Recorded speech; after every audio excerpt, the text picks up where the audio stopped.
Je vous salue tous au nom de Jésus. Il fait très tôt.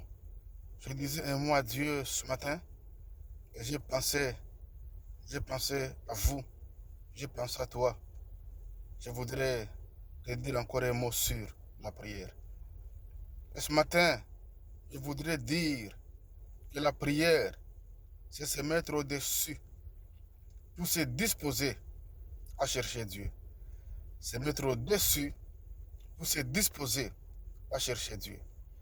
Nous lirons dans 1 Samuel, chapitre 1, verset 10, l'histoire d'Anne qui était stérile, qui Dieu a visité et qui a fait des enfants. La Bible dit, l'amertume dans l'âme, Anne pria, elle versa des larmes.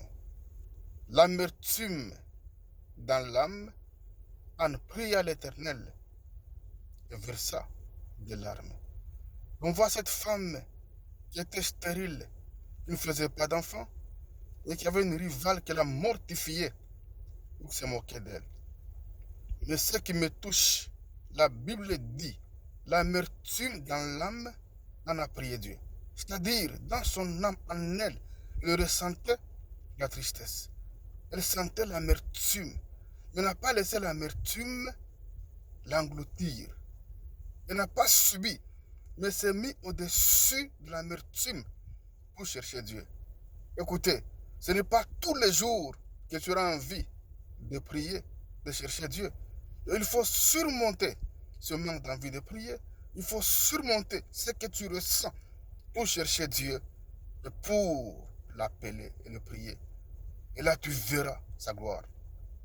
Beaucoup de fois, quand on est triste, quand on a des problèmes, quand on a l'amertume, on laisse ces choses nous absorber, nous consumer. On ne priait pas. Jésus à Gethsemane, un verset me plaît. Luc 22, verset 44. La Bible dit, étant en agonie, Jésus priait au point que sa sueur devint comme des grumeaux de sang. C'est-à-dire qu'en lui, il sentait la frayeur, il sentait l'agonie, il sentait la mort, mais il s'est mis au-dessus de ce qu'il sentait pour chercher Dieu. Et quand il a fait ça, la Bible dit qu'un ange est venu pour le fortifier, le réconforter. Quand on se met au-dessus de ce qu'on sent pour chercher Dieu, là Dieu nous fortifie, nous réconforte, nous encourage. On voit sa gloire, on voit sa puissance. Dans 2 Chroniques, chapitre 20, verset 1, en descendant, on voit qu'il y avait 3 armées qui avaient attaqué Juda.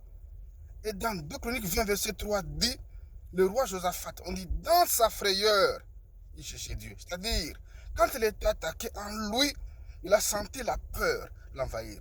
Il n'a pas laissé la peur l'engloutir. Il n'a pas laissé la peur le dominer. Mais dans sa fraîcheur, dans sa frayeur, il a cherché Dieu. Dans son amertume, on a cherché Dieu. Étant en agonie, Jésus s'est disposé à appeler son Père. Et je ne sais pas ce que tu ressens en ce jour. Tu ressens la tristesse, tu ressens l'angoisse, tu ressens l'agonie, tu ressens la peur. Dans ces sentiments-là, ces émotions-là, ces situations-là, il faut te mettre au-dessus d'elles et te disposer à chercher Dieu. Et là, tu verras sa gloire, sa puissance et sa main. Vous voyez, un autre exemple, l'histoire de Jacob, qui pendant 20 ans était séparé de sa famille. Ayant appris que son frère Ésaü venait avec colère pour l'attaquer, pour lui faire du mal, il est dit qu'il a mis sa famille de côté. Il s'est mis à l'écart pour chercher Dieu. Et là, Dieu l'avait rencontré, Dieu l'a visité. Et beaucoup de fois, on laisse l'amertume, on laisse la peur, on laisse l'angoisse, on laisse ce qui se passe nous engloutir, nous intimider, nous décourager. Mets-toi au-dessus de ce que tu ressens. Cherche Dieu et tu verras sa gloire. On l'a fait. Jésus l'a fait. Josaphat l'a fait. Jacob l'a fait. Et tous ont vu la gloire de Dieu. Donc prier, c'est se mettre au-dessus de ce qui se passe, au-dessus de ce qu'on voit, au-dessus de ce qu'on ressent pour chercher Dieu, vous êtes disposé à l'invoquer, et là, Dieu se manifeste. Que Dieu vous bénisse, vous accorde de vous mettre au-dessus de ce qui se passe. Et vous verrez sa gloire. Au nom de Jésus. Amen.